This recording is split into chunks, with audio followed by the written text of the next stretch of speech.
പലപ്പോഴും ഞാനാണ് നിൻ്റെ മുമ്പിൽ ഒരു ഭിക്ഷക്കാരനായി ഒരു ഒരു ഒരു ഒരു ഏഴയായി നിൻ്റെ മുമ്പിൽ വന്ന് പലര് കൈ നീട്ടിയപ്പം അവരല്ല വന്നത്, ഞാനാ അവരിലൂടെ വന്ന്. പക്ഷെ നീ എന്നെ വെറുതെ മടക്കി അയച്ചു.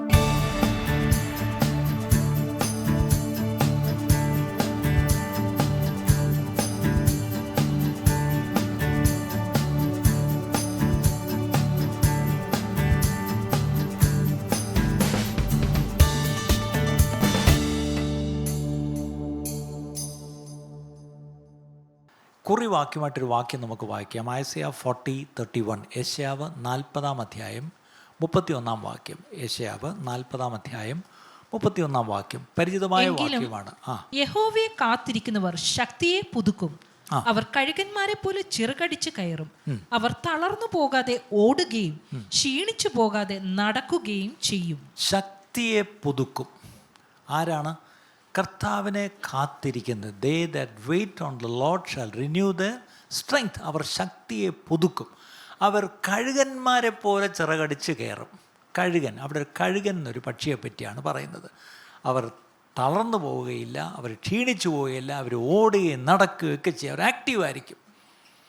അപ്പം കഴുകനെ പറ്റി അവിടെ ഒരു പരാമർശമുണ്ട്. ഇന്ന് ഒരു കഴുകൻ്റെ ജീവിതത്തിൽ നിന്ന് ചില തത്വങ്ങൾ നമ്മളൊന്ന് പഠിക്കേണ്ടിയിരിക്കും. കഴുകൻ എന്ന് വരുമ്പോൾ നമുക്കുടൻ പെട്ടെന്ന് മനസ്സിലേക്ക് വരുന്ന 2-3 കാര്യങ്ങളുണ്ട്. ഒന്ന്, കഴുകൻ ഈ കൂട് ഇളക്കി കുഞ്ഞുങ്ങളെ താഴെയിട്ട് അതുങ്ങളെ പറക്കാൻ പഠിപ്പിക്കും. ഇത് നമുക്കറിയാം അല്ലേ. പിന്നൊന്ന് നമ്മൾ കേട്ടിട്ടുണ്ട്, കഴുകൻ ഒരു സീസൺ കഴിയുമ്പം അതിൻ്റെ തൂലുകളെല്ലാം കൊത്തിപ്പറിച്ച് കളഞ്ഞ് അവസാനം ആ ചുണ്ടും കൊത്തി കളഞ്ഞിട്ട് അവസാനം അവിടെ കുത്തിയിരുന്ന് അത് മുഴുവൻ ഒന്നേന്ന് ഇതെല്ലാം വളർന്നു വന്നിട്ട് വീണ്ടും റിന്യൂഡായിട്ട് പോവും. ഇങ്ങനൊരു കഥയുമുണ്ട്. അതിലേക്കൊന്നുമല്ല ഞാനിപ്പം പോകുന്നത്, അതും ഒന്ന് തൊട്ടുവിടും. പക്ഷേ ഒരു കഴുകൻ്റെ ജീവിതത്തിൽ നിന്ന് നമ്മൾ പഠിക്കേണ്ടെന്ന് ചില വളരെ പ്രധാനപ്പെട്ട പാഠങ്ങളുണ്ട്. അത് ഓരോ വിശ്വാസിയെ സംബന്ധിച്ചോളം, പ്രത്യേകിച്ച് കർത്താവിൻ്റെ വേലയിലായിരിക്കുന്ന നിങ്ങൾ പലരും ഉണ്ട്, നിങ്ങൾക്കിത് വളരെ പ്രധാനമാണെന്നും കൂടെ ഓർത്തോണം. പ്രത്യേകിച്ച് നിങ്ങളൊരു ശുശ്രൂഷയിലാണെങ്കിൽ, ഞാൻ ഒന്ന് പറയട്ടെ, ഇന്ന് രാവിലെ ഞാൻ പറഞ്ഞു, ministry is not an occupation. നിങ്ങൾ ചെയ്യുന്ന ശുശ്രൂഷ അതൊരു ജോലിയായിട്ട് ചെയ്യരുത്. It is a divine assignment. ഒരു ദൈവികമായ നിയോഗമാണ് നിങ്ങളെ ദൈവം ആക്കിയിരിക്കുന്നത്. അത് എത്ര പേര് വിശ്വസിക്കുന്നത്? അപ്പം we believe that it's A divine, അങ്ങനെ നമ്മൾ ദൈവം നമുക്ക് തന്നിരിക്കുന്ന ഒരു ഡിവൈൻ അസൈൻമെൻ്റ് ആണെങ്കിൽ, ദൈവം ആണ് നമ്മളെ ഏൽപ്പിച്ചതെങ്കിൽ അതിന് ചില ഡിമാൻഡ്സ് ഉണ്ട്. എന്താണെന്നറിയാം? ഒന്ന്, സാക്രിഫൈസ്. ത്യാഗപരമായിട്ടല്ലാതെ നിങ്ങൾക്ക് ആ ശുശ്രൂഷ അല്ലെങ്കിൽ ആ നിയോഗം നിങ്ങൾക്ക് ചെയ്യുവാൻ കഴിയുകയില്ല. അപ്പോൾ അവിടെ സാക്രിഫൈസ്, ത്യാഗം വേണം. 2, ഡിസിപ്ലിൻ. You need discipline. അച്ചടക്കമില്ലാതെ കർത്താവിൻ്റെ വേല ചെയ്യാൻ പറ്റത്തില്ല. ഇന്ന് പൊതുവേ ലോകത്തിലേക്ക് നോക്കിയാൽ, പുതിയ തലമുറയിലേക്ക് നോക്കിയാൽ അച്ചടക്കം വെച്ചാൽ കുറവാണ്. പക്ഷെ അവിടെയാണ് കർത്താവിൻ്റെ വേല നിങ്ങൾ ചെയ്യുന്നുവെങ്കിൽ നിങ്ങൾക്ക് നല്ല ഡിസിപ്ലിൻ ഉണ്ടായിരിക്കണം. ഇനി അതിൻ്റെ കൂടെ മൂന്നാമതൊരു കാര്യം നിങ്ങൾക്ക് വേണം, നല്ല പെർസിവറൻസ്, നല്ല സഹിഷ്ണുത. നല്ല സഹിഷ്ണുത. പലപ്പോഴും മടുത്തു പോയിട്ട് ഇട്ടിട്ട് പോകാൻ തോന്നും അല്ലേ. പലപ്പോഴും പിന്മാറ്റത്തിലേക്ക് പോകാൻ നമുക്കൊരു ഇതുണ്ടാവും. പക്ഷെ അവിടെയല്ല, നമുക്ക് സഹിഷ്ണുത നമുക്ക് കാണാം. അടുത്തത്, കർത്താവിൻ്റെ വേല ചെയ്യുന്നവർക്കും പ്രത്യേകിച്ച് ക്രിസ്തീയ ജീവിതം നയിക്കുന്നവർക്കും യു നീഡ് എ വിഷൻ. നിങ്ങൾക്ക് ശരിക്കും ഒരു ദർശനം, ഒരു കാഴ്ചപ്പാട് വേണം. അടുത്തത്, എൻ്റെ കൂട്ടത്തിൽ വേണ്ടത് യു നീഡ് കണ്ടിന്യൂസ് ഗ്രോത്ത്. നിരന്തരമായി വളർച്ചയുണ്ടായിരിക്കണം. ഇന്ന് പലരുടെയും ക്രിസ്തീയ ജീവിതവും ക്രിസ്തീയ ശുശ്രൂഷയും പടവലങ്ങ കണക്കാണ് വളരുന്നത്. എങ്ങോട്ടാണ് വളരുന്നത്? പടവലങ്ങ ഇങ്ങനെ വളർന്ന് കയറുമോ? പടവല എങ്ങോട്ടാണ് വളരുന്നത്? താഴോട്ട്. അങ്ങനെയല്ല നമ്മുടെ അതും വളർച്ചയാണ്. പക്ഷേ അൺഫോർച്ചുനേറ്റ്ലി കഷ്ടകാലത്തിന് അത് താഴോട്ടായിപ്പോയി. അതിനെ ദൈവം അങ്ങനെ വെച്ചിരിക്കുന്നത്. പക്ഷേ നമ്മളെ താഴോട്ടല്ല, ചിറകടിച്ച് കയറും അല്ലേ. അപ്പോൾ ഒരു കണ്ടിന്യൂസ് ഗ്രോത്ത്, നിരന്തരമായ സ്ഥിരമായ വളർച്ച നമ്മുടെ ശുശ്രൂഷയിൽ ഉണ്ടായിരിക്കണം. ഇനി ഇതിന് നമുക്ക് കഴുകനുമായിട്ട് ചേർന്ന് പോകുമ്പം, കഴുകനെ ബൈബിൾ പറയുന്നിടത്ത് ചില പരാമർശങ്ങളുണ്ട്. ഒന്ന്, ഇറ്റ് സിംബലൈസസ് സ്ട്രെങ്ത്. ശക്തിയുണ്ട്. കഴുകന് നല്ല ശക്തിയുണ്ട്, ബലമുണ്ട്. കഴുകന് റിന്യൂവൽ. ഇടയ്ക്കിടയ്ക്ക് ഇത് വന്നിട്ട് എന്ത് ചെയ്യും? തന്നെ പുതുക്കും. അതാണ് ശക്തിയെ പുതുക്കും. അത് കഴുകൻ. അടുത്തത്, കഴുകൻ്റെ കാഴ്ചശക്തി. കഴുകൻ്റെ വിഷൻ എന്ന് പറഞ്ഞാൽ 4-5 കിലോമീറ്റർ ദൂരെ വരെ അതിന് കണ്ണിന് കാഴ്ച ഉണ്ട്. പണ്ട് ഞാൻ വായിച്ചത് ഓർക്കുന്നുണ്ട്. ഞാൻ വർഷങ്ങൾക്ക് മുമ്പ് നമ്മുടെ മനോരമ വായിച്ചതാണ്. തിരുവനന്തപുരം എയർപോർട്ടിൽ ഒരു സന്ധ്യയ്ക്ക് ഒരു വിമാനം ഇറങ്ങുകയായിരുന്നു. അപ്പം അത് ഏതോ ഒരു ഫോറിൻ എയർവേസ് ആയിരുന്നു. അത് ഇറങ്ങിയപ്പം ക്യാപ്റ്റൻ എത്രയോ കിലോമീറ്റർ ദൂരെ നിന്ന് വന്നപ്പം ലാൻഡിങ്ങിന് താണ് about when you was about to see the runway, പെട്ടെന്ന് ഇങ്ങനെ താണ് വന്നിട്ട് പൊങ്ങി അങ്ങ് പോയി. ആ ലാൻഡിങ് അബോർട്ട് ചെയ്തിട്ടും പൊങ്ങിപ്പോയി. അപ്പോൾ എല്ലാവർക്കും വലിയ അതിശയം, ഇതെന്താ? പെട്ടെന്ന് എല്ലാവരും പാനിക്ക്, ഇതെന്താ പ്ലെയിൻ വന്ന് ഇറങ്ങാതെ പോയത്? അപ്പോഴാണ് ആ വിദേശീയനായ പൈലറ്റ് പറഞ്ഞത്, I see something in the runway. ഞങ്ങൾ ഇറങ്ങാൻ പോകുന്ന റൺവേയിൽ എന്തോ കിടക്കുന്നു. നോക്കിയപ്പോൾ ഒരു പാമ്പായിരുന്നു. പെട്ടെന്ന് ഫയർ എഞ്ചിനൊക്കെ ഈ പറഞ്ഞ അലേർട്ടായിട്ട് പോയി നോക്കിയപ്പോൾ ഒരു പാമ്പ് അങ്ങോട്ട് ഓടിപ്പോയി. ഈ പാമ്പ് എവിടെ നിന്ന് കണ്ടു? അപ്പോഴാണ് ഇതിൻ്റെ ദൂരം വെച്ച് നോക്കിയപ്പോൾ ഇത്രയും ദൂരത്ത് നിൽക്കുന്ന ഒരു വിമാനം ആ 2 ലൈറ്റ് ഇട്ടപ്പോഴത്തേക്കും ഈ റൺവേയിലൊരു പാമ്പ് കിടക്കുന്നത് ആ പൈലറ്റ് കണ്ടു. എന്നിട്ട് അദ്ദേഹത്തിന് ഇത് പാമ്പാണെന്ന് വിടില്ല, അങ്ങനെ എന്ത് ചെയ്തു, എടുത്തുകൊണ്ട് പോയി. പിന്നെ പാമ്പിനെ ഓടിച്ചിട്ടാണ് വിമാനം ഇറക്കിയത്. ഇത് തിരുവനന്തപുരം എയർപോർട്ടിലെ ഒരു സംഭവമാണ്. പണ്ട് ഞാൻ വായിച്ചിട്ടുണ്ട്. അന്നേ ഞാൻ ചിന്തിച്ചു, നമ്മൾ ഈ പ്ലെയിൻ ഇറങ്ങുമ്പോൾ ഫ്രണ്ടിൽ 2 ലൈറ്റ് കത്തിക്കുന്നത് കണ്ടിട്ട് നമുക്കൊന്നും തോന്നാറില്ല, പക്ഷേ അത് അത്ര പവർഫുള്ളാണ്. അങ്ങനെയാണെങ്കിൽ കഴുകനും അങ്ങനെ തന്നെയാണ്. എത്ര ഉയരത്തിൽ പറക്കുമ്പോഴും താഴേക്ക് നോക്കുമ്പം അതിന് കാണാം. അതൊരു ഒരു ഇര കണ്ടാൽ അതിനെ കൃത്യമായിട്ട് അതിൻ്റെ പ്രിസിഷൻ കറക്റ്റാണ്, കൃത്യം വന്ന് കൊത്തിയെടുത്തോണ്ടങ്ങ് പോകും അല്ലേ? അതാണ് കഴുകൻ്റെ. അപ്പം ആ ഒരു വിഷൻ ഭയങ്കരമാണ്. ഇനി എൻഡ്യൂറൻസ്, എത്ര കൊടുങ്കാറ്റടിച്ചാലും ഇതൊരിക്കലും താഴേക്ക് വരുന്നില്ല, മുകളിലേക്ക് കയറി പോത്തേ ഉള്ളൂ. അടുത്തത് കറേജ്, അതിൻ്റെ ധൈര്യം. ഇനി ഏറ്റവും വലുത് അതിൻ്റെ എലിവേഷൻ, അതിൻ്റെ ഉയരം, എത്രയും ഉയരത്തിൽ പറക്കും എന്നുള്ളതാണ്. ഇവിടെയാണ് കഴുകനിൽ നിന്ന് ചില പാഠങ്ങൾ നമ്മൾ പഠിക്കാൻ പോകുന്നത്. വളരെ ഗൗരവമുള്ള പാഠങ്ങളാണ്. അതുകൊണ്ട് നിങ്ങൾ ശ്രദ്ധിച്ച് കേൾക്കുകയും കുറിക്കുന്നവരുമാണ് കുറിച്ചോളാം. Number 1, what are we going to learn from an eagle? Number 1, eagles fly alone and at high altitudes. ശ്രദ്ധിച്ചോണം, ഒരു കഴുകൻ എപ്പോഴും ഒറ്റയ്ക്കാണ് പറക്കും. നമ്മൾ ഈ പക്ഷിക്കൂട്ടമെന്ന് പറയും, പക്ഷേ ആരും ഒരു കഴുകൻ കൂട്ടമെന്ന് പറയത്തില്ല. കഴുകൻ അങ്ങനെ കൂട്ടമായിട്ടില്ല. സൈബീരിയ എന്നൊക്കെ ചില ബേർഡ്സ് ഇങ്ങനെ സീസണിൽ ഇങ്ങനെ നമ്മുടെ നാട്ടിലും വന്നു. അതിങ്ങനെ ഒരു എൻ്റെ പറക്കുന്ന ഫോർമേഷൻ തന്നെ വളരെ രസമാണ് അല്ലേ? കൂട്ടമായിട്ടാണ് വരുന്നത്. പക്ഷേ കഴുകൻ ഒരിക്കലും കൂട്ടമായിട്ട് പറക്കത്തില്ല. It always flies alone. ഇന്ന് നമ്മൾ മലയാളത്തിൽ ഒരു നല്ല ചൊല്ലുണ്ട്, കൂട്ടത്തി പാടാൻ, പിന്നെന്താണ്, വെള്ളത്തി. ഇന്നത്തെ വിശ്വാസികളൊരു കുഴപ്പം, കൂട്ടത്തിൽ വരുമ്പം ഭയങ്കര പാട്ടും ഭയങ്കര ഉണർവും ഭയങ്കര അന്യഭാഷയും ഭയങ്കര ആത്മീയതയും. പക്ഷേ what about your personal spiritual life? നമ്മളതാണ് രാവിലെ തൊട്ടേ കേട്ടുകൊണ്ടിരിക്കുന്നത്. How is your personal spiritual life? Remember, God demands you to be with him and to be in intimate relationship. അവനോട് രാവിലെ ഒന്ന് പോയി ബൈ അല്ലെങ്കിൽ ഹായ് പറഞ്ഞിട്ട് പോകുന്നതല്ല, അവനോട് ചേർന്നിരിക്കുക, അവനോട് പറ്റിയിരിക്കുക, എപ്പോഴും നിരന്തരം അവനോട് എന്തെങ്കിലും സംസാരിച്ചുകൊണ്ടിരിക്കുക, അവൻ്റെ ശബ്ദം ചെവിയിൽ കേട്ടുകൊണ്ടിരിക്കുക. അതിൻ്റെ അർത്ഥം എപ്പോഴും ബൈബിളും വായിച്ച് മുട്ടുമേ ഇരിക്കണമെന്നല്ല. Are you connected with God? If you are connected with God continuously, you are flying high and you are flying alone. ഇന്ന് കൂട്ടത്തിൽ വന്നുള്ള ആത്മീയതയല്ല, ഒറ്റയ്ക്കൊറ്റയ്ക്കുള്ള ആത്മീയത എത്രത്തോളം നമുക്കുണ്ട്. Do you have a personal relationship with him? Do you talk to him? Does he talk to you? ഇത് വളരെ പ്രധാനപ്പെട്ട കാര്യമാണ്. ഈ ഉയരത്തിലാണ് ഏറ്റവും പറക്കുന്നത്, അതും ഒറ്റയ്ക്കാണെന്ന് പറയാൻ കാര്യം, eagles do not spend their lives flying with sparrows, pigeons, crows or other small birds. ഈ കാക്കയുടെയും കുയിലിൻ്റെയും എന്നും കൂടെ ഒന്നും ആര് പറക്കത്തില്ല. ഇപ്പോൾ മനസ്സിലായോ?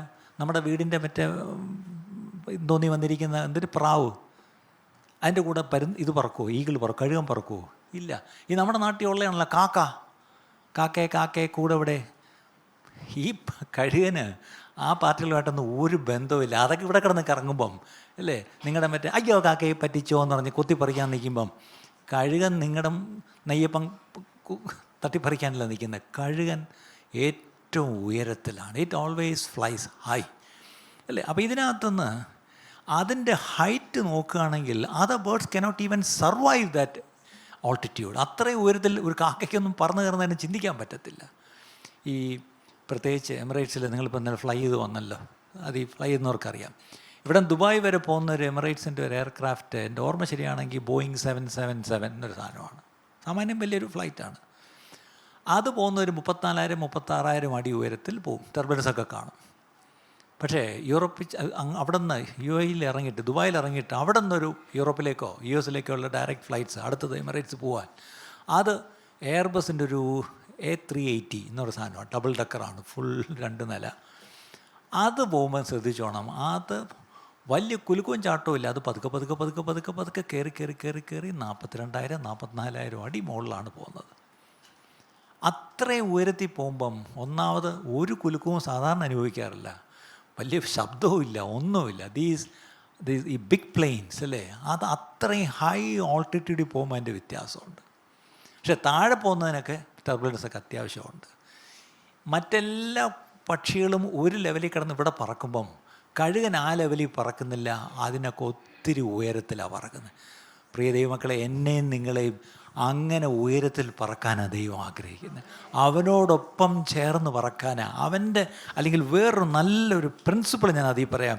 Your environment influences your effectiveness. നിങ്ങളുടെ എഫക്റ്റീവ്നെസ്, നിങ്ങൾ എത്രത്തോളം എഫക്റ്റീവ് ആവുമെന്നുള്ളത് എങ്ങനെ അറിയാം? Determines where you are.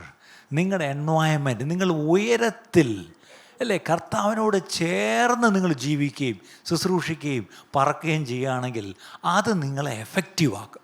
നിങ്ങളുടെ ജീവിതം എഫക്റ്റീവായിരിക്കും, നിങ്ങളുടെ ശുശ്രൂഷ എഫക്റ്റീവായിരിക്കും. ഇന്ന് പലപ്പോഴും നമ്മുടെ ജീവിതവും നമ്മുടെ ശുശ്രൂഷയും എഫക്റ്റീവ് അല്ലാത്തതിന് കാരണം അറിവില്ലാത്തതല്ല, മറ്റ് കാര്യങ്ങളില്ലാത്തതല്ല, ഇതാണ് കാര്യം, കർത്താവിനോടൊപ്പമുള്ള ആ അടുപ്പം. അപ്പം നമ്മുടെ എൻവയൺമെൻറ്റ് ഡിറ്റർമൈൻസ് അവർ എഫക്റ്റീവ്നെസ്. നമ്മുടെ അന്തരീക്ഷം, നമ്മൾ ഏത് അന്തരീക്ഷത്തിലാണ് നമ്മൾ ജീവിക്കുന്നത്. പൗലോസ് അപ്പോസ്തലൻ എന്താ പറഞ്ഞത്? നമ്മളെ അവൻ സ്വർഗസ്ഥലങ്ങളിൽ അവനോടൊപ്പം ഇരുത്തിയിരിക്കുന്നു. We have been seated with him in the high places. നമ്മളിപ്പോൾ ഇവിടെ കസേരയിലാണ് ഇരിക്കുന്നത്, പക്ഷേ സ്ക്രിപ്ചറലി നമ്മൾ വായിക്കുമ്പോൾ എന്താണ്? Where are we spiritually? We have been seated in the heavenly places. സ്വർഗീയ സ്ഥലങ്ങളിലാണ്, നമ്മളെ ഉയരത്തിലാണ് നമ്മളെ ഇരുത്തിയിരിക്കുന്നത് അല്ലേ. അപ്പം നമ്മൾ ശരിക്കും പറഞ്ഞാൽ അവിടെ ഇരുന്നുകൊണ്ടാണ് താഴോട്ട് നോക്കേണ്ടിയേ. പക്ഷേ നമ്മുടെ പ്രശ്നം, നമ്മൾ ഈ താഴെ ഇരുന്നുകൊണ്ട് മുകളിലോട്ട് ഈ പ്രശ്നങ്ങൾ ഇങ്ങനെ നോക്കുക അല്ല. If you R seated with him in the heavenly places, മറ്റെല്ലാ കാര്യങ്ങളും നമ്മുടെ കാലിൻ്റെ കീഴെയാണെന്ന് ഓർത്തോണം. എത്ര പേർക്ക് അത് മനസ്സിലായി അല്ലേ? അപ്പോൾ ഇതിനകത്തൊരു വളരെ പ്രധാനപ്പെട്ട തത്വം, അവർ എൻവയൺമെൻറ്റ്, നമ്മുടെ അന്തരീക്ഷം വളരെ പ്രധാനമാണ്. കഴുകൻ ഇവിടെ കിടന്ന് കളിക്കുന്നില്ല, ഉയരത്തിലേക്കാണ് പോകുന്നത്. നമ്പർ 2, ഇത് വളരെ പ്രധാനപ്പെട്ട ഇന്നൊരു കൺഫർമേഷനാണ് sister. Not every one deserves access to your inner circle. കഴുകൻ്റെ ഇന്നർ സർക്കിളിൽ കഴുകന് മാത്രമേ പറ്റൂ. വേറെ ഒരു കിളിയെയും കുയിലിനെയും കാക്കയും കുരുവയും തത്തയും ഒന്നിനെയും കഴുകൻ അടുപ്പിക്കുന്നില്ല. കഴുകൻ്റെ ഒരു ഇന്നർ സർക്കിൾ എന്ന് പറഞ്ഞാൽ ഉയരത്തിലാണ്, ഒറ്റയ്ക്കാണ്. അഥവാ സംസർഗം ഉണ്ടെങ്കിൽ തൻ്റെ സ്പീഷീസിൽ പെട്ടവരുമായിട്ടേ ഉള്ളൂ. നമ്മുടെ ഒരു ദൈവ പൈതലിൻ്റെ, പ്രത്യേകിച്ച് നിങ്ങൾ ശുശ്രൂഷയിലാണെങ്കിൽ, be careful who all are there in your inner circle. ഇത് ദൈവം എന്നോട് കുറച്ച് വളരെ ഗൗരവമായിട്ട് ഈ ദിവസങ്ങളിൽ പറഞ്ഞുകൊണ്ടിരിക്കുക. ഞാനതങ്ങോട്ട് സത്യം അങ്ങോട്ട് പഠിക്കാൻ ഇച്ചിരി പാടുപെടുന്നുണ്ട്. എൻ്റെ നേച്ചർ, ഞാൻ ഈ കുരുവിയുടെയും കാക്കയുടെയും കൂടെയാണ് ഏറ്റവും കൂടുതൽ എൻ്റെ സഹവാസം. പക്ഷേ ഈ ദിവസങ്ങൾ ദൈവം പറയുകയാണ്, കുരുവിയും കാക്കയൊക്കെ എൻ്റെ വഴിക്ക് വിട്, നിന്നെ വിളിച്ച ലെവലിലേക്ക് നീ ഉയർന്നു വരണം. അതായത് എൻ്റെ അർത്ഥം നിങ്ങളൊക്കെ കാക്കകളും കുരുവികളും ഞാൻ കഴുകുന്നതല്ല, നമ്മളെല്ലാം കഴുകന്മാരാണ്. നമ്മളോട് ദൈവത്തിൻ്റെ ആത്മാവ് പറയുക, കാക്കയും കുരുവൊക്കെ അതിൻ്റെ തലത്തിൽ ജീവിച്ചോട്ടെ, നിങ്ങൾ അവരുടെ കൂടെ കിടന്ന് കറങ്ങി സമയം കളയരുത്. അതായത് B intentional about the company you keep. നീ ആരോടൊക്കെയാണ് നിൻ്റെ സഹവാസം, നീ ആരോടൊക്കെയാണ് നിരന്തരം സംസാരിക്കുക, ആരാ നിൻ്റെ കമ്പനി, ആരോടൊക്കെയാണ് നീ എപ്പോഴും ഒരു ദിവസം ചിലവാക്കുന്നത്, നീ ഒരു പകൽ ചിന്തിക്കുന്ന കാര്യങ്ങൾ എന്ത് കാര്യങ്ങളാണ്, നീ ഏറ്റവും കൂടുതൽ നിൻ്റെ പണം പോകുന്ന ഏത് കാര്യത്തിനാണ്, നീ ഏറ്റവും കൂടുതൽ സംസാരിക്കുന്നത് ഫോണിലാവട്ടെ നേരിട്ടാവട്ടെ എങ്ങനെയാവട്ടെ, with whom are you connected all the time, for what are you spending your money and what are you spending your time. നിൻ്റെ സമയത്തിൽ കൂടുതൽ നീ എന്തിന് ചിലവാക്കുന്നു, നിൻ്റെ പണം നീ ഏറ്റവും കൂടുതൽ എന്തിന് ചിലവാക്കുന്നു, നിൻ്റെ ഏറ്റവും കൂടുതൽ സംസാരം ആരോടാണ്. നാലാമത്, what are you thinking all the time. ഇപ്പം നമ്മൾ ഫോൺ ഉപയോഗിക്കുന്ന എത്രയാണെന്ന് സ്ക്രീൻ ടൈം അളക്കാനുള്ള കാര്യം, കമ്പ്യൂട്ടറാണെങ്കിൽ ഒരു ദിവസം എത്ര സമയം നമ്മൾ, പക്ഷേ നമ്മുടെ ചിന്തകൾ ഒരു പകൽ മൊത്തം നമ്മൾ എന്താ ചിന്തിച്ചതെന്ന് അത് അളക്കാനുള്ളൊരു മെഷീനോ മീറ്ററോ ഉണ്ടായിരുന്നെങ്കിൽ കൊള്ളായിരുന്നില്ലേ. ഇപ്പം തന്നെ നിങ്ങളിരിക്കുമ്പോൾ എന്താ ചിന്തിച്ചുകൊണ്ടിരിക്കുന്നത്? ഇന്ന് പാരഗണി ഭയങ്കര തള്ളായിരിക്കും, ഒരു ഇവിടെ നിന്ന് 12:45 വിട്ടൊരു 1 മണിക്കെങ്കിലും ചെന്നാൽ 1:30 സീറ്റ് കിട്ടും. ആണോ? What are you thinking all the time? What are you talking out? About whom are you talking all the time? For what are you spending your money? ശ്രദ്ധിച്ചേ, അതാണ് that shows how high you soar. എത്ര ഉയരത്തിൽ പറക്കുന്നു, എത്ര ഈ ഒറ്റയ്ക്ക് കർത്താവിനോട് ചേർന്നിരിക്കുന്നു. കർത്താവിൻ്റെ രാജ്യവും അല്ലേ, അവൻ്റെ മഹത്വവും അവൻ്റെ രാജ്യവും ആണ് നമ്മൾ അന്വേഷിക്കുന്നതെങ്കിൽ നമ്മുടെ സംസാരം കർത്താവുമായിട്ട് ബന്ധപ്പെട്ട എന്തെങ്കിലും കാര്യമായിരിക്കും. നമ്മുടെ ചിന്ത കർത്താവിൻ്റെ രാജ്യമായിട്ട് എന്തെങ്കിലും. നമ്മുടെ പണം, നമ്മുടെ ഇപ്പം സ്റ്റേറ്റ്മെൻറ്റ് എടുക്കാൻ എളുപ്പമല്ല. ഇപ്പം നമ്മൾ സ്റ്റേറ്റ്മെൻറ്റ് എടുത്താൽ എളുപ്പമുണ്ട്. ഒരു മാസത്തെ സ്റ്റേറ്റ്മെൻറ്റ് അതിൽ എത്ര പണം ഇതിനൊക്കെ പോയെന്നുള്ളത് അറിയാം. അതിൽ കർത്താവിൻ്റെ വേലയ്ക്ക് എത്രത്തോളം പോയി, സാധുക്കൾ എത്രത്തോളം നമ്മൾ പണത്തിൽ സഹായിച്ചു, ഇതൊക്കെ ദൈവസന്നിധി കണക്കുണ്ട് പ്രിയപ്പെട്ടവരെ. പണ്ടൊക്കെ ഒരു സ്റ്റേറ്റ്മെൻറ്റ് എടുക്കണമെങ്കിൽ എന്ത് പാടാണ്, ബാങ്കിൽ ചെന്ന് എഴുത്തു കൊടുത്ത് അല്ലേ, എത്ര പാടുപെട്ട ഒരു വർഷത്തെ സ്റ്റേറ്റ്മെൻറ്റ് എടുക്കുന്നത്. ഇപ്പം വിരൽത്തുമ്പി സ്റ്റേറ്റ്മെൻറ്റ് ഉണ്ട് അല്ലേ. അങ്ങനെയാണെന്നുള്ള ഇന്നിങ്ങനെ വിരൽത്തുമ്പിലെടുക്കുന്ന സ്റ്റേറ്റ്മെൻറ്റ് ന്യായവിധി ദിവസത്തിൽ അവിടെയും വരും. നിനക്ക് ഞാനൊരു വർഷം ഇത്ര രൂപ തന്നു, ഇതിൽ നീ എന്ത് ചെയ്തു ഈ പണം? കർത്താവിൻ്റെ രാജ്യത്തിനായിട്ടും സാധുക്കളെ സഹായിക്കാൻ നീ എന്തെങ്കിലും കൊടുത്തോ? നിൻ്റെ മുമ്പിൽ വന്ന് കൈനീട്ടവർക്ക് നീ എന്തെങ്കിലും കൊടുത്തോ? പലപ്പോഴും ഞാനാണ് നിൻ്റെ മുമ്പിൽ ഒരു ഭിക്ഷക്കാരനായി ഒരു ഒരു ഒരു ഏഴയായി നിൻ്റെ മുമ്പിൽ വന്ന് പലർ കൈ നീട്ടിയപ്പം അവരല്ല വന്നത്, ഞാനാ അവരിലൂടെ വന്ന്. പക്ഷെ നീ എന്നെ വെറുതെ മടക്കി അയച്ചു. ആലോചിച്ച് നോക്കി പ്രിയപ്പെട്ടവരെ, അല്ലേ, ഇത് വളരെ പ്രധാനപ്പെട്ട കാര്യമാണ്. അപ്പോൾ എന്തൊക്കെയാണ്? നമ്മുടെ ചിന്ത, നമ്മുടെ സംസാരം, നമ്മുടെ പണം, നമ്മുടെ സമയം.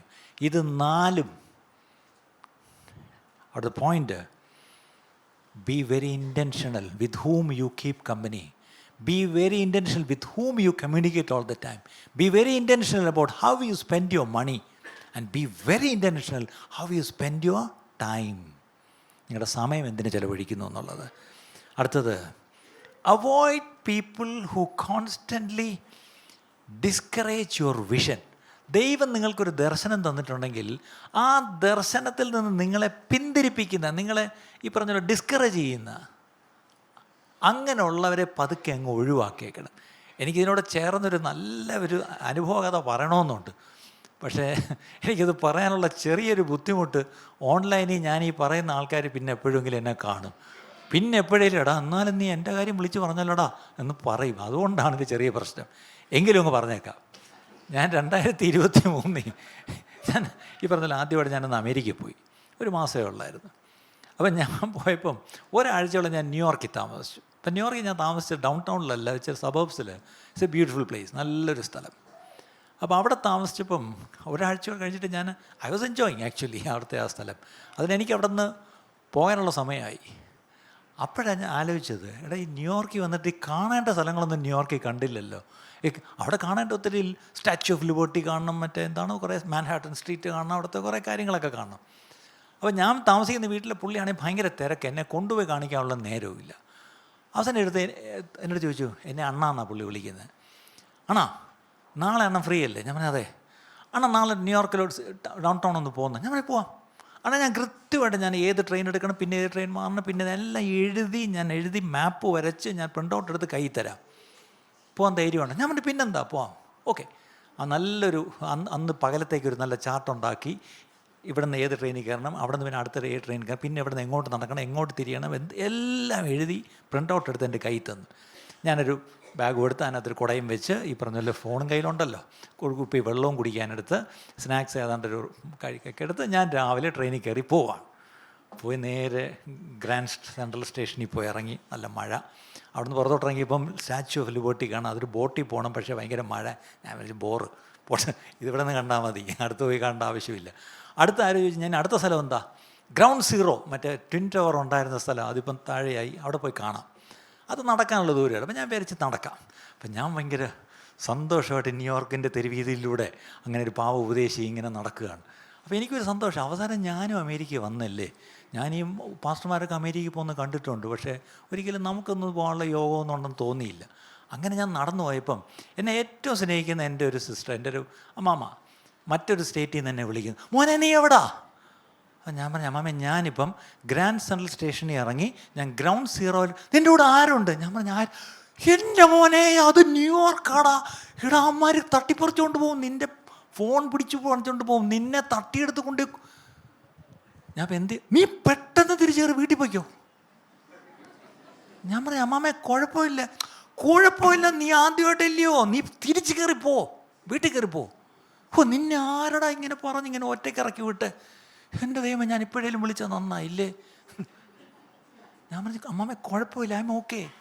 എൻ്റെ പൊന്നു കുഞ്ഞെ, നിനക്കറിയത്തില്ല. അമ്മാമ്മ അമേരിക്ക വന്നിട്ട് 50 വർഷമായി. ഞാൻ പറഞ്ഞു ശരി ശരി എന്നുകൊണ്ട് ഞാൻ പിന്നെ അങ്ങ് നടന്നു. ഞാനന്ന് പകൽ മുഴുവൻ അവിടെയൊക്കെ നടന്ന് കയറി. ഒരു ഫുഡ് ട്രക്കിൽ നിന്ന് ഫുഡും ഒക്കെ കഴിച്ചു. നമ്മുടെ ഡേവിഡ് വിക്കസിൻ്റെ ചർച്ചിൻ്റെ ഫ്രണ്ടിൽ ചെന്ന് അതൊക്കെ ഒന്ന് കണ്ടു. അങ്ങനെയൊക്കെ ചെന്ന് കറങ്ങി അടിച്ച് വൈകിട്ട് അടുത്ത ട്രെയിനിൽ കയറി ഞാൻ ഈ പറഞ്ഞ അടുത്തൊരു സ്ഥലത്ത് സുഖമായിട്ട് വന്ന് എത്തിച്ചേർന്നു. അപ്പം നോക്കിയേ, ഒരാൾ എന്നെ എൻകറേജ് ചെയ്ത് എന്ത് ചെയ്തു? കയറ്റി വിട്ടു. വേറൊരാൾ എന്ത് ചെയ്തു? ഇനി നിങ്ങളുടെ ജീവിതത്തിൽ ഇങ്ങനെയുള്ള ആൾക്കാരുണ്ടോ? നിങ്ങളുടെ ജീവിതത്തിൽ ഇതുപോലെ എൻകറേജ് ചെയ്ത് മുന്നോട്ട് വിട്ടവരുടെ ലിസ്റ്റ് ഒന്ന് എടുത്തേ. പക്ഷെ ഒന്ന് ആലോചിച്ച് നോക്കിയേ, നമ്മൾ മലയാളികൾ കൂടുതലും ചെയ്യുന്നത് എന്താ? ഇപ്പോഴും സ്കൂളിൽ പോകുമ്പം റോഡ് ക്രോസ് ചെയ്യാൻ കൈ പിടിച്ച് കുഞ്ഞിനെയല്ല മോളെ, എന്നിട്ട് ഈ കൊച്ചിനെ ഇപ്പോഴും നിങ്ങൾ കൈ പിടിച്ച് അപ്പുറത്ത് വിട്ടാൽ അങ്ങേറ്റിരിക്കും. ഇത് അടുത്ത വർഷം പഠിക്കാൻ അങ്ങ് പോകുമ്പം അവിടെ ചെന്ന് കൈ പിടിച്ച് വിടാൻ നിങ്ങളുണ്ടോ? ആലോചിച്ച് നോക്കിയേ. There will be people who will constantly discourage your vision. നിങ്ങൾക്ക് ദൈവം തന്ന ദർശനത്തിൽ നിന്നും നിങ്ങളെ പുറകോട്ട് നിങ്ങളെ നിരുത്സാഹപ്പെടുത്തുന്ന ആരെങ്കിലുമൊക്കെ കാണും. അങ്ങനെയുള്ളവരെ സൂക്ഷിച്ചൊഴിഞ്ഞു പോയിക്കോണം. ഇനി there will be always people who will always criticize every dream of yours. നിങ്ങൾക്ക് ദൈവം തന്നിരിക്കുന്ന ചില ദർശനം, ദൈവം തന്നിരിക്കുന്ന ചില സ്വപ്നങ്ങളുണ്ട്. അതെവിടെയെങ്കിലും പറയുമ്പം അതെന്ത് ചെയ്യും? അതിനെ അങ്ങ് അവിടെ ഇപ്പോൾ ഇറങ്ങിയിരിക്കുന്നയാൾ. ഞാനും പണ്ട് ഇവിടെ ചില സ്വപ്നങ്ങളൊക്കെ പറയുമ്പം എല്ലാവരുമൊക്കെ ചിരിച്ചോണ്ടൊക്കെ ഇരിക്കുമെങ്കിലും ചിലരൊക്കെ പിന്നെ പറഞ്ഞത് എൻ്റെ ചെവിയിലും വന്നിട്ടുണ്ട് കേട്ടോ. ഇപ്പം പുതിയ പരിപാടി തുടങ്ങി, ഓൾഡ് ഏജ് ഹോം പണിയാൻ പോകുന്നു, വേറെ പണിയില്ല. സത്യം പറഞ്ഞാൽ ഇത് പറഞ്ഞവരുണ്ട് കേട്ടോ. 10 വർഷം മുമ്പും 20 വർഷം മുമ്പൊക്കെ ഞാൻ ഇത് പറഞ്ഞുകൊണ്ടിരുന്നതാണ് അല്ലേ. അപ്പം അങ്ങനെ ഒരു സമയമുണ്ട് എല്ലാവരും നമ്മൾ. പക്ഷേ നമ്മൾ ഒരു സമയം കഴിയുമ്പോൾ അങ്ങനെ നമ്മളെ ക്രിട്ടിസൈസ് ചെയ്യുന്നവരെ പതുക്കെ അവരോട് പിണങ്ങുകയൊന്നും വേണ്ട, വഴക്കിടുകയും വേണ്ട, പതുക്കെ ഒഴിഞ്ഞങ്ങ് പോയേക്കണം. ഞാനിപ്പം ചിലരെങ്കിലും അങ്ങനെ ഒഴിഞ്ഞു പോകുന്നുണ്ട് അല്ലേ. ഇനിയിപ്പോൾ ഒരു കെട്ടം വയ്ക്കേണ്ട ആവശ്യമുണ്ടോ? അതടുത്തൊരു പ്രശ്നം അല്ലേ. ഇനിയിപ്പോൾ ശരിയാ, ചില കാര്യങ്ങൾ, ചില ദൈവം തന്ന ചില ദർശനങ്ങളും ചില സ്വപ്നങ്ങളും അതിനെ ക്രിട്ടിസൈസ് ചെയ്ത് എന്തെങ്കിലും ഒരു കുറ്റം പറയും. അങ്ങനെയുള്ളവരുണ്ട്, അത് ഒഴിവാക്കിക്കണം. അടുത്തത്, there will be people who drain your spiritual passion. ഞാൻ ഭയങ്കര ആവേശത്തോടുകൂടി കർത്താവിന് വേണ്ടി എന്തെങ്കിലും ചെയ്യാൻ ചാടി ആവേശത്തോടെ ഇറങ്ങുമ്പം അതിനെ അങ്ങ് ചോർത്തിക്കളയുന്ന ചിലരും ഉണ്ട്. അതും നമ്മുടെയൊക്കെ ഇടയിൽ ഉണ്ടാവും പ്രിയപ്പെട്ടവർ. നമ്മൾ ചിലപ്പോൾ നമ്മുടെ വീട്ടിൽ തന്നെ കാണും, നമ്മുടെ സമൂഹത്തിൽ കാണും, നമ്മുടെ ഏറ്റവും ഇന്നർ സർക്കിളിൽ കാണും. അവരുടെ കുറ്റമല്ല, അവർക്കല്ല ദൈവം ഈ ദർശനം കൊടുത്തത് അല്ലേ, അവർക്കല്ല ഈ സ്വപ്നം ദൈവം കൊടുത്തത്. അതുകൊണ്ട് നമ്മുടെ ആ പാഷൻ ചോർത്തിക്കളയുന്നവരുമായിട്ടും നമ്മൾ കൂടുതൽ സഹവസിച്ച് നടക്കരുത്. അടുത്തത്, instead what should you do? Surround your self with people who inspire excellence. നിങ്ങളെന്തെങ്കിലും ചെയ്യുമ്പം അത് ഏറ്റവും നന്നായിട്ട് ചെയ്യണമെന്ന് നിങ്ങളെ ഇൻസ്പയർ ചെയ്യുന്നവരുണ്ട്. ഇപ്പം ഞാനിപ്പം വലിയ പ്രശ്നത്തിലാണ്. ഇപ്പോൾ ഒരു കെട്ടിടം പണിയാൻ തുടങ്ങി. ജനങ്ങൾ 4 വഴി കൂടെ എന്നെ വിളിച്ചിട്ട്, പക്ഷേ മറ്റേ ഈ സാധനം ഇങ്ങനെ ഇരിക്കണം, അവിടുത്തെ സൗണ്ട് ഇങ്ങനെ ഇരിക്കണം, അവിടുത്തെ ലുക്ക് ഇങ്ങനെ പോകണം, അവിടുത്തെ. എൻ്റെ പൊന്നെ ഒന്ന് വിട്. അവരൊക്കെ നല്ല ഉദ്ദേശത്തിലാണ് പറയുന്നത്. എന്താണ്? When you do something do it excellently. അത് നല്ല കാര്യമാണ്, സ്തോത്രം, അതിനായിട്ട് നന്ദി അല്ലേ. എങ്ങനെയെങ്കിലും ഒരു ഷെഡ് പണിഞ്ഞ്, പണ്ട് ഇതുപോലെ ഓർമ്മയുണ്ട്, പണ്ട് 2004 നമ്മളൊരു കെട്ടിടം വെച്ചല്ലോ. അന്ന് ഒരാൾ പറഞ്ഞാണ്, നമുക്കൊരു ഷെഡ് പണിയാം പാസ്റ്ററെ. അങ്ങനെ ഒരു ഷെഡ് തുടങ്ങിയതാണ്. ആ ഷെഡ് ചെന്ന് കാണുന്നവർക്കറിയാം വെറും ഷെഡല്ല അല്ലേ. അത് ഞാൻ പറഞ്ഞത്, ചിലർക്ക് ഷെഡായിരിക്കും ദർശനം അല്ലേ. അവർ സഭാഹോളം എന്ന് പറഞ്ഞാൽ ഷെഡേ കണ്ടിട്ടുള്ളൂ, അന്ന് അത്രയേ ഉള്ളായിരുന്നു. പക്ഷെ ഇന്ന് ഷെഡല്ല. When you do something do it excellently എന്ന് പറയുന്നവരുണ്ടാവും അല്ലേ. എന്തെങ്കിലും ഒരു കാര്യം ചെയ്യുമ്പോൾ ഡു ഇറ്റ് എക്സലൻ്റ്ലി എന്ന് പറയുന്നവരെ സറൗണ്ട് ദം അല്ലേ. അവരെ നിങ്ങൾ ചുറ്റും നിൽക്കട്ടെ. അടുത്തത്, surround your self with people who challenge your thinking. നിങ്ങളുടെ ചില ചിന്തകളെ അത് ചാലഞ്ച് ചെയ്യുന്നവരായിരിക്കണം. അല്ലാതെ നമ്മളെ ചിന്തിക്കാൻ പോലും പ്രേരിപ്പിക്കുകയല്ല. ചിന്തിക്കാൻ നമുക്കിപ്പം പേടിയാണ്, അങ്ങനല്ല. They will challenge what you think. അടുത്തത്, there are people who will sharpen your wisdom. നിങ്ങൾക്ക് ഇച്ചിരി ബുദ്ധിയുണ്ട്, പക്ഷേ ആ ബുദ്ധി ഒന്നുകൂടെ ഫൈൻ ട്യൂൺ ചെയ്ത് ഷാർപ്പൺ ചെയ്ത് നല്ല മൂർച്ചയുള്ളതാക്കാൻ പറ്റിയവരെ ദൈവം തരും. നല്ലൊരു ഉദാഹരണം ഞാൻ ദൈവനാമ മഹത്വത്തിനായിട്ട് പറയാം. നമ്മുടെ ഹൗസ് ഓഫ് ഹോപ്പ്, ഈ ഒരു ആശയം ഞാൻ കുറേ നാളിലൂടെ പറഞ്ഞുകൊണ്ടിരുന്നു. അതിൻ്റെ കഥ നിങ്ങൾക്കറിയാമോ, എങ്ങനെയാണ് ഇത് വന്നതെന്നുള്ളത്? അതൊന്ന് പറഞ്ഞേക്കാം. 3 വർഷം മുമ്പ് ഞാൻ ഇവിടെ നിന്നല്ല, ഞാൻ പല പുൽപ്പിറ്റിലും, പ്രത്യേകിച്ച് നമ്മുടെ ചർച്ചിൽ വർഷങ്ങളായിട്ട് ഞാൻ പറയും, പ്രായമുള്ളവർക്ക് അവരൊരു പ്രായം കഴിയുമ്പോൾ നമുക്ക് ഒറ്റയ്ക്കൊക്കെ നമുക്ക് സങ്കടം തോന്നും. മക്കൾ അവിടെയൊക്കെ അവർക്ക് നല്ല മനുഷ്യരാണ്, പക്ഷേ അവർക്ക് ഓടി വന്ന് ചിലപ്പം അപ്പനമ്മയെ സഹായം. അപ്പം അങ്ങനെയുള്ളൊരു കമ്മ്യൂണിറ്റിയായിട്ട് നമ്മൾ ഒന്നിച്ച് ജീവിച്ച് അങ്ങേറ്റിരിക്കും. അത് നല്ലതല്ലേ. അവർ മരിക്കുമ്പം ഈ പ്രത്യാശയോടെ എല്ലാവരും കൂടെ ചുറ്റും നിന്ന് പ്രാർത്ഥിച്ച് അവരെ അങ്ങോട്ട് ഏൽപ്പിച്ചു കൊടുക്കുന്നതല്ലേ നല്ലത്. ഒരു പരിചയമില്ലാത്തൊരു ICUവിനകത്ത് ഒരു വെന്റിലേറ്ററിൽ കിടന്നുകൊണ്ട് ഒരു ഹോസ്റ്റൈൽ എൻവയൺമെൻറ്റിൽ കിടന്ന് പോകേണ്ട ആവശ്യമുണ്ടോ? ഒരു ദൈവമക്കളുടെ സമൂഹത്തിൽ മരണപ്പെടുന്നതല്ലേ നല്ലത്, പ്രത്യാശയിലേക്ക് പോകുന്നതല്ലേ നല്ലത്. അപ്പോൾ ഈ ഒരു ആശയം ഞാനിങ്ങനെ പറഞ്ഞുകൊണ്ടിരുന്നു. അപ്പോൾ ഇതിങ്ങനെ 1-2 ആഴ്ച ഞാൻ അടുപ്പിച്ച് ഞാനൊന്ന് പറഞ്ഞു. അന്ന് എന്തോ കാരണം ഉണ്ടായിരുന്നിരിക്കും, ഏതോ വീട്ടിലെ എന്തോ അവസ്ഥ ഞാൻ കണ്ടിട്ട് മനസ്സിലിങ്ങനെ വേദന കടന്നിട്ടായിരിക്കും ഞാൻ പറഞ്ഞത്. അപ്പോൾ ഒരു ദിവസം ഞായറാഴ്ച കഴിഞ്ഞിട്ട് ഞാൻ അവിടെ പോയപ്പം എന്നെ നമ്മുടെ എഡ്മൺ ബ്രദർ എന്നെ വിളിച്ചു. അച്ഛാ എന്തോ അച്ഛൻ ഇപ്പോൾ 2 ആഴ്ചയായിട്ട് പറയുന്നല്ലോ, അതിന് നമുക്ക് എന്താ വേണ്ടിയത്? ഞാൻ പറഞ്ഞു അതിനൊരു സ്ഥലം വേണം. അത് എത്ര സ്ഥലം വേണം? ഞാൻ അങ്ങനെയെന്ന് പറഞ്ഞാൽ എനിക്കറിയത്തില്ല. അതെന്താ പിന്നെ സ്ഥലത്തിലെന്തോ? ഞാൻ ഒരു കെട്ടിടം വേണം. വല്ല മനസ്സിലുണ്ടോ? ഞാൻ ഇല്ല. പൈസയുണ്ടോ? ഇല്ല. അപ്പോൾ സ്ഥലമല്ലേ ആദ്യം നോക്കണ്ടേ? ഞാൻ പറഞ്ഞു അതെ, നമുക്കൊരു സ്ഥലം നോക്കിയാലോ? ഞാൻ പറഞ്ഞു നോക്കാം. ശരി, പുള്ളി നടന്ന് സ്ഥലം നോക്കാൻ തുടങ്ങി. ആരുടെ അടുത്തൊക്കെ പറഞ്ഞു.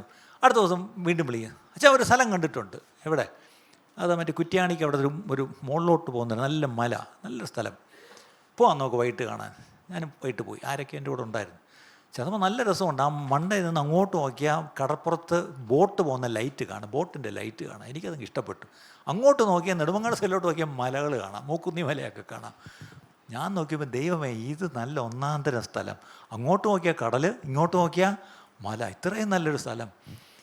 അപ്പം ഞാൻ പറയും ഇത് ആരുടെ എന്നൊരു റബ്ബർ തോട്ടമാണ്. അപ്പോഴ് അതിനെ ഉടമസ്ഥനോട് ചോദിച്ചപ്പം അന്നത്തെ കണക്കിൽ എന്തോ 2.25 കോടി രൂപ വേണമെന്ന്.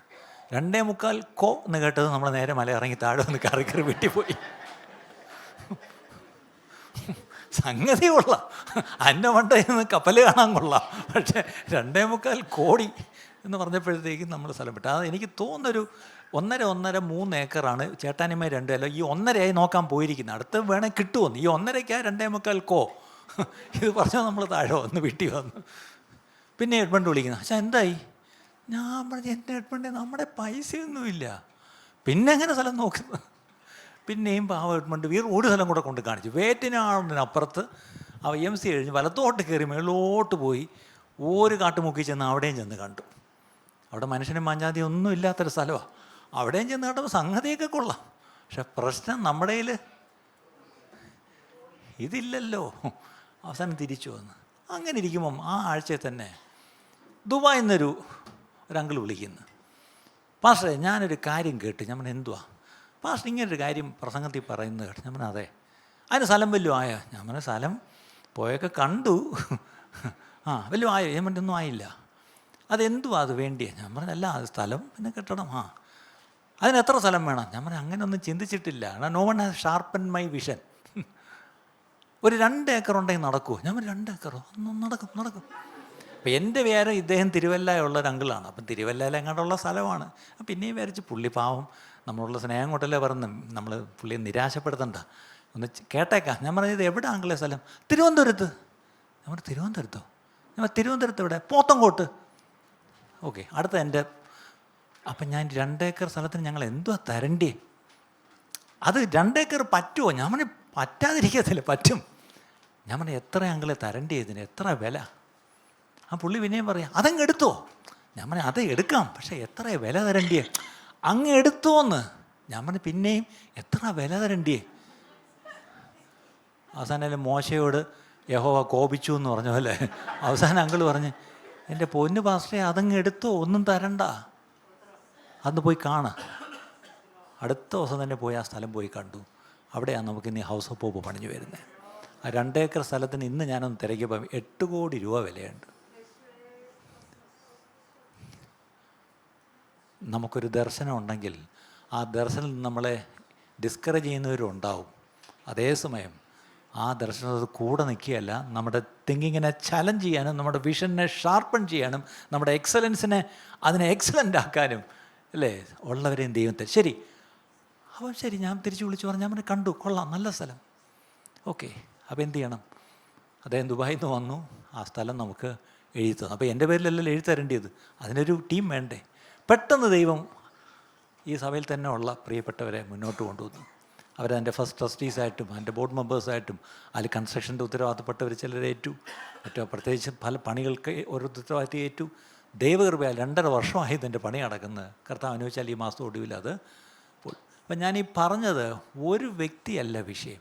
പക്ഷെ ഒരാൾക്കൊരു ദർശനം കൊടുത്താൽ ആ ആൾ ദൈവത്തോട് ചേർന്ന് ദൈവമുഖത്തേക്ക് നോക്കി ആ അന്തരീക്ഷത്തിൽ ഇരുന്നാൽ God will bring people, God will surround you with the right people. അവരെന്തൊക്കെ ചെയ്യുമെന്നാണ് പറഞ്ഞത്?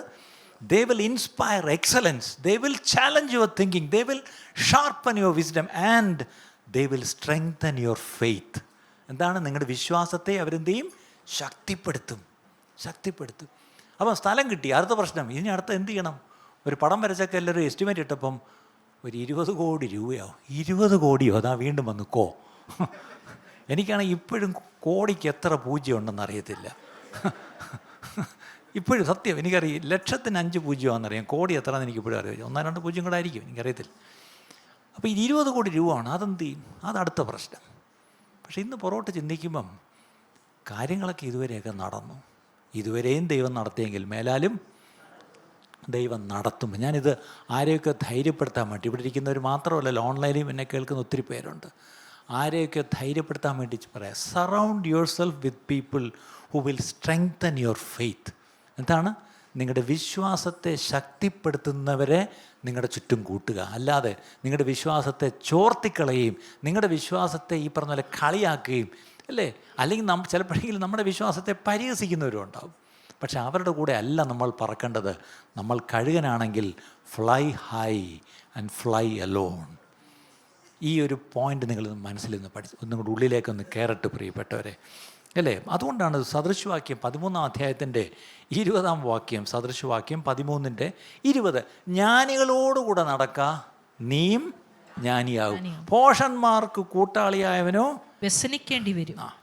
He who walks with the wise becomes wise, but the companion of fools suffers harm. So who is your company? ജ്ഞാനമുള്ള വല്ലവരുടെയും കൂടെയാണോ നടക്കുന്നത്? നാടൻ ഭാഷ ബോധമുള്ളവൻ്റെ കൂടെയാണോ ഈ നടക്കുന്നത്? എങ്കിൽ നിനക്കും ബോധം വരും. അല്ല, മറ്റേതാരാ? ഭോഷൻ്റെ കൂടെ നടന്നാൽ നിനക്ക് ഭോഷത്വം സംഭവിക്കുന്നതല്ല, നിനക്ക് ദോഷം വരുമെന്ന, യു വിൽ സഫർ ഹാം എന്നാണ്. അതുകൊണ്ട് നമ്മൾ അതൊന്ന് വളരെ സൂക്ഷിക്കണം. അതുകൊണ്ടാണ് every child of God, every man and minister of God, നിങ്ങൾ കർത്താവിൻ്റെ വേലയിൽ ഏതെങ്കിലും തരത്തിൽ നിങ്ങൾ ഉൾപ്പെട്ട് നിൽക്കുന്നവരാണെങ്കിൽ യു നീഡ് ടു ഹാവ് മെൻറ്റോഴ്സ്. നിങ്ങളുടെ ജീവിതത്തിൽ നിങ്ങളെ ഈ പറഞ്ഞ പോലെ നയിക്കുന്നവർ വേണം. പണ്ടൊരു ഭക്തൻ പറഞ്ഞാൽ ഓർക്കുന്നുണ്ട്, ഒരു ദൈവവേദന എപ്പോഴും, പ്രത്യേകിച്ച് കർത്താവിൻ്റെ വേലയിലാണെങ്കിൽ, ഹൂ ഇസ് മൈ പോൾ എന്നെപ്പോഴും ഒരു ചോദ്യം. ആരാ എൻ്റെ മുകളിൽ എൻ്റെ പൗലോസ്? ആരാ എൻ്റെ മുകളിലൊരു പൗലോസ് ഉണ്ടെങ്കിൽ അടുത്തത് താഴേക്ക് നോക്കിയിട്ട് വേർ ആർ മൈ തിമത്തീസ്, എൻ്റെ തിമോത്തിയോസ് അവരുടെ, അല്ലേ? ഇന്നത്തെ പലർക്കും മേളിലൊരു പൗലോസും ഇല്ല, താഴെ തിമോത്തിയോസ് ആരും ഇല്ല. ഞാൻ മാത്രം, അല്ലേ? എനിക്ക് ഒത്തിരി ദേവദാസന്മാരെ അറിയാം, അവരുടെ മുകളിൽ ഒരു പൗലോസില്ല, ആർക്കും ഒരു കീഴ്പ്പെടത്തില്ല, ആർക്കും ഒരു വിധേയപ്പെടത്തില്ല, കീഴിൽ ആരെ ഒന്ന് കൈപിടിച്ച് വളർത്തി കൊണ്ടുവരുത്തുമില്ല, ശുശ്രൂഷ ഏൽപ്പിക്കത്തുമില്ല, അല്ലേ? അങ്ങനെയല്ല. Who is my Paul? That should be your question. Where are my Timothys? That should be your next question. അപ്പം നമുക്ക് മെൻറ്റോഴ്സ്, എൻ്റെ മുകളിൽ എന്നെ നടത്തുന്നവരുണ്ടാവണം. അടുത്തത്, we definitely need accountability partners. എന്താണ്? എന്നെ ചിലപ്പോൾ എന്നെ നോവിക്കുന്ന ചോദ്യങ്ങൾ ചോദിക്കാൻ ഞാൻ ചിലർക്ക് അനുവാദം കൊടുത്തിരിക്കണം. You can ask me questions. എന്തുവാ? How is your personal life going? How is your marriage? ഇതൊക്കെ ചോദിക്കാനുള്ള അനുവാദം കൊടുക്കണം. അങ്ങനെയുള്ള അനുവാദം നിങ്ങൾക്ക് ആർക്കെങ്കിലും കൊടുത്തിട്ടുണ്ടോ? നിങ്ങളുടെ മുഖത്ത് നോക്കി ആരും ഇതൊന്നും ചോദിക്കത്തില്ല. ഇന്നത്തെ ആൾക്കാർ വളരെ ഡീസൻറ്റാണ്. എന്തിനാ വെറുതെ ചിരിച്ച് സന്തോഷമായിട്ടങ്ങ് വിടും. പക്ഷേ you should give permission to someone, or in other words you should be accountable to someone and make someone accountable for you also. എന്തിനാ? To ask difficult questions. ചില നാൾക്ക് മുമ്പ് ഈ ചർച്ചിലുള്ളൊരു 4 സഹോദരന്മാരെ ഒരു ടീമാക്കി എൻ്റെ ചുറ്റും ഒരു കവചമായിട്ട് വെച്ചു. അതിന് വേറൊന്നുമല്ല, those 4 members are actually accountable for me and I am suppose to be accountable to them also. അവർ ഈ ചർച്ചിലുള്ളവരാണ്. പക്ഷേ അവർക്ക് ഏത് സമയത്തും വന്ന് എന്നോട് സ്വകാര്യമായിട്ട് എൻ്റെ സ്വകാര്യ ജീവിതത്തെപ്പറ്റിയോ കുടുംബജീവിതത്തെപ്പറ്റിയോ പണത്തെപ്പറ്റിയോ എന്തിനെ പറ്റിയും ചോദ്യം ചോദിക്കാനുള്ള ഒരു അനുവാദവും അവകാശവും ഞാനും അവർക്ക് കൊടുത്തിട്ടുണ്ട്. Otherwise we will fall if you don't keep accountability. അത് വലിയ അബദ്ധമാണ്. Accountability partners. അടുത്തത്, യു നീഡ് ഫെലോ ലേബറേഴ്സ്. ഒറ്റയ്ക്കൊരു ശുശ്രൂഷ ചെയ്യാൻ പറ്റത്തില്ല. You need people along with you. അല്ലേ? നമ്മുടെ സഹായിക്കുവാൻ. ഒറ്റയ്ക്ക് ആ വല വലിച്ച് കയറ്റാൻ പറ്റത്തില്ല. അപ്പോൾ അവരെന്ത് ചെയ്തു? മറ്റു പടകിലുള്ളവരെയും വിളിച്ചു. ഒരു ലോക്കൽ ചർച്ചിന് മാത്രം എല്ലാം ചെയ്യാൻ പറ്റത്തില്ല. We need the support of the body of Christ. എത്ര പേർ അതിൽ വിശ്വസിക്കുന്നു? ഇനിയുള്ള കാലം അതാ പ്രിയപ്പെട്ടവരെ. ഈ പട്ടണത്തിൽ ഒരു ചർച്ച്, ഒരു ഹൗസ് ഓഫ് പ്രയർ ഒന്നും അല്ല കാര്യം. The body of Christ is one, അല്ലേ? God has only one family, that is his church. അത് ദൈവത്തിൻ്റെ സഭയാണ്, അതാണ് അവൻ്റെ കുടുംബം. ആ കുടുംബം ചേർന്നാണ് ഇനി എന്ത് കാര്യവും നമ്മൾ ചെയ്യേണ്ടത് പ്രിയപ്പെട്ടവരെ. അടുത്തത്, ഇവരെല്ലാം ചെയ്യുന്നത് എന്താണ്? They will encourage your spiritual growth. നിങ്ങളുടെ ആത്മീയ വളർച്ചയെ അതിന് സഹായിക്കുന്നവരായിട്ട് you need mentors, you need accountability partners and you need fellow labourers. കഴുകിൽ നിന്നാണ് തുടങ്ങിയത്. കഴുകൻ്റെ ഒറ്റ പോയിൻ്റേ ഞാൻ പറഞ്ഞുള്ളൂ. എന്താണ്? Eagles fly alone and at high altitudes. ഇനി ഒരു 5 പോയിൻ്റ് കൂടെ ഉണ്ട്. കർത്താവ് അനുവദിച്ചാൽ അടുത്ത ആഴ്ച നമുക്ക് നോക്കാം. കണ്ണടയ്ക്കാം. ഒരു ദിവസം കർത്താവിൻ്റെ മേശയിലേക്ക് നമുക്ക് പോവാം. അതുകൊണ്ടാണ്. Hallelujah, hallelujah. How is your relationship with God? How high do you fly? Simply means മറ്റുള്ളവരെയൊക്കെ ഒഴിവാക്കിയിട്ട് ഒറ്റയ്ക്ക് സ്വാർത്ഥത അന്വേഷിച്ച് പോകുന്നു എന്നുള്ള അർത്ഥത്തിലല്ല. ഇവിടെ ഫ്ലൈ ഹൈ എന്ന് പറഞ്ഞ് വേറൊന്നുമല്ല. You need to be close with God more than you are close with people. നിങ്ങൾ മനുഷ്യരോട് അടുത്തിരിക്കുന്നതിനെക്കാട്ടിലും നിങ്ങൾ ദൈവത്തോട് അടുത്തിരിക്കുന്നവരായിത്തീരണം. ഇന്ന് ഉമ്മൻചാണ്ടി സാറിനെ പറ്റി പറയാറുണ്ട്, he was A people person, അല്ലേ? തനിക്ക് ആൾക്കാരെ കാണുമ്പോൾ ഊർജ്ജം വരുമായിരുന്നു. ചിലപ്പോൾ നമ്മളുമൊക്കെ അങ്ങനെ, ഞാനും പ്രത്യേകിച്ച് അങ്ങനത്തെ ഒരാളാണ്. എനിക്ക് ആൾക്കാരെ കണ്ടാൽ ഊർജ്ജം വരും. ആൾക്കാരെ കണ്ടില്ലെങ്കിൽ എനിക്ക് ബലൂണിൻ്റെ കാറ്റഴിച്ച് വിട്ടോലെയാണ്. പക്ഷേ ഈ ദിവസങ്ങളിൽ ദൈവം പറഞ്ഞ ആൾക്കാരൊക്കെ അവിടെ നിൽക്കട്ടെ, നീ എന്നോട് ചേർന്നിരിക്കുക. Fly high and be alone with God. അങ്ങനെയെങ്കിൽ ഈ ദിവസങ്ങളിൽ നമ്മൾ ഓരോരുത്തരും ഒരു തീരുമാനം എടുക്കാം. കർത്താവേ, ഈ ദിവസങ്ങളിൽ മനുഷ്യരല്ല ആദ്യം ദൈവമാണ്. ദൈവത്തോട് ഞാൻ എത്രയും കർത്താവേ ഞാൻ ചേർന്നിരിക്കുവാൻ, ദൈവസന്നിധിയിൽ എൻ്റെ ചിന്തകൾ, എൻ്റെ സംസാരങ്ങൾ, എൻ്റെ ധനവിനിമയം എല്ലാം കർത്താവേ ദൈവരാജ്യത്തിനും കർത്താവെ ദൈവനാമ മഹത്വത്തിനുമായി തീരുവാൻ എന്നെ സഹായിക്കുന്നു എന്ന് പറയുന്നവർ മാത്രം ഒന്ന് ദൈവസന്നിധിയിൽ എഴുന്നേറ്റ് നിന്ന് ഒരുമിച്ച് നമുക്കൊന്ന് പ്രാർത്ഥിക്കാം. പ്രിയപ്പെട്ടവരെ, നമുക്കൊന്ന് ഒരുമിച്ച്. എത്ര പേര് ഇന്ന് ദൈവസന്നിധിയിൽ വന്നിരിക്കുന്നവർ, ഞങ്ങളെ ഓൺലൈനിൽ കേൾക്കുന്നവരും ഉൾപ്പെടെയാണ് ഞാനീ പറയുന്നത്. Even the ones who are hearing S online, നിങ്ങൾ ദയവായി നിങ്ങൾ എവിടെ ഇരിക്കുന്നുവെങ്കിലും കർത്താവ് ഇന്ന് കേട്ടതുപോലെ ഒരു കഴുകനെ പോലെ, കഴുകൻ ചിറകടിച്ച് കർത്താവെ ഉയരുമെന്ന് പറഞ്ഞ പോലെ ചിറകടിച്ച് ഉയർന്ന് കർത്താവെ പറക്കുവാൻ എന്നെ എന്താ ദൈവകരങ്ങളിലേക്ക് സമർപ്പിക്കുന്നു എന്ന് പറഞ്ഞ് എല്ലാവരും ഒന്ന് സമർപ്പിച്ചാട്ടെ. അങ്ങനെ സമർപ്പിക്കുന്നത് നിങ്ങൾ സമർപ്പണത്തിൻ്റെ ഒരു ഒരു ഒരു ഒരു അടയാളമായിട്ട് why don't you lift up your hands to the Lord and say, Lord, ഞാൻ എൻ്റെ കരം അങ്ങയിലേക്ക് ഉയർത്തി കർത്താവെ, ഞാൻ എന്നെ അങ്ങേക്ക് സമർപ്പിച്ച് അങ്ങയോട് കർത്താവെ പറന്ന് ഉയർന്ന് മറ്റെല്ലാവരെയും വിട്ടിട്ട് അങ്ങയുടെ കൂടെ വന്നിരിക്കുവാൻ, more than the company of people I would prefer your company Lord. കർത്താവെ, അങ്ങയോട് ചേർന്നിരിക്കുവാൻ എന്നെ ഇതാ ഞാൻ വിധേയപ്പെടുത്തി തരുന്നു എന്ന് പറഞ്ഞ് എല്ലാവരും ഒന്ന് സമർപ്പിച്ചാട്ടെ. എല്ലാവരും ഒന്ന് സമർപ്പിച്ചാട്ടെ. നിങ്ങൾ എവിടെ ഇരിക്കുന്നുവെങ്കിലും നിങ്ങളൊന്ന് സമർപ്പിച്ചാട്ടെ. നിങ്ങളിപ്പം ഇന്നെടുക്കുന്ന ഈ തീരുമാനവും ഈ സമർപ്പണവും ഈ പ്രാർത്ഥനയും കർത്താവ് മാനിക്കുമെന്ന് നിങ്ങൾ ഓർക്കണം. കർത്താവ് അത് മാനിക്കും. കർത്താവേ, ഞങ്ങളെ നിൻ്റെ കരങ്ങളിലേക്ക് ഏൽപ്പിച്ച് കൈ ഉയർത്തി ഞങ്ങളെ തന്നെ സമർപ്പിക്കുന്ന എല്ലാവരെയും അടിയനുൾപ്പെടെ കർത്താവ് എല്ലാവരെയും അങ്ങയുടെ കരത്തിലേക്ക് ഏൽപ്പിച്ച് ഞങ്ങൾ ഈ ദിവസങ്ങൾ അന്യോന്യം കൂടിയിരിക്കുന്നതിനെക്കാട്ടിലും ആദ്യം ഞങ്ങൾ അങ്ങയോട് കൂടിയിരിക്കട്ടെ. കർത്താവേ യേശുവെ, അങ്ങ് ശിഷ്യന്മാരെ ആദ്യം വിളിച്ചത് തന്നോടുകൂടെ ഇരിക്കുവാനും പിന്നീട് അവരെ ശുശ്രൂഷയ്ക്കായിട്ട് അയക്കുവാനുമാണ്. ഞങ്ങൾ ശുശ്രൂഷയ്ക്കായിട്ട് പോകുന്നതിന് മുമ്പേ അങ്ങയോടൊപ്പം ഇരുന്നിട്ട് പോകട്ടെ കർത്താവേ. ആ ഒരു ശീലം, ആ ഒരു പതിവ് ഞങ്ങൾക്കെല്ലാം തരണമേ എന്ന് പ്രാർത്ഥിക്കുന്നു. പ്രാർത്ഥന കേട്ടിരിക്കുക. സ്തോത്രം. യേശു ക്രിസ്തുവിൻ്റെ നാമത്തിൽ തന്നെ. ഇന്നത്തെ ഈ സന്ദേശം നിങ്ങൾക്ക് അനുഗ്രഹമായി തീർന്നു എന്ന് ഞങ്ങൾ ആത്മാർത്ഥമായി വിശ്വസിക്കുന്നു. ഇതുപോലെയുള്ള അനുഗ്രഹിക്കപ്പെട്ട സന്ദേശങ്ങൾ തുടർന്നും കേൾക്കുവാൻ ദയവായി ഞങ്ങളുടെ ഈ ചാനൽ നിങ്ങൾ സബ്സ്ക്രൈബ് ചെയ്യുക. അതിലൂടെ നമ്മുടെ രക്ഷിതാവും കർത്താവും വീണ്ടെടുപ്പുകാരനുമായ യേശു കർത്താവുമായിട്ടുള്ള ദൃഢമായ ബന്ധത്തിൽ വളരുവാൻ അത് കാരണമായി തീരട്ടെ എന്ന് ഞങ്ങൾ പ്രാർത്ഥിക്കുന്നു. മറക്കാതെ ഇപ്പോൾ തന്നെ സബ്സ്ക്രൈബ് ചെയ്യൂ. ദൈവം നിങ്ങളെ അനുഗ്രഹിക്കുമാറാകട്ടെ.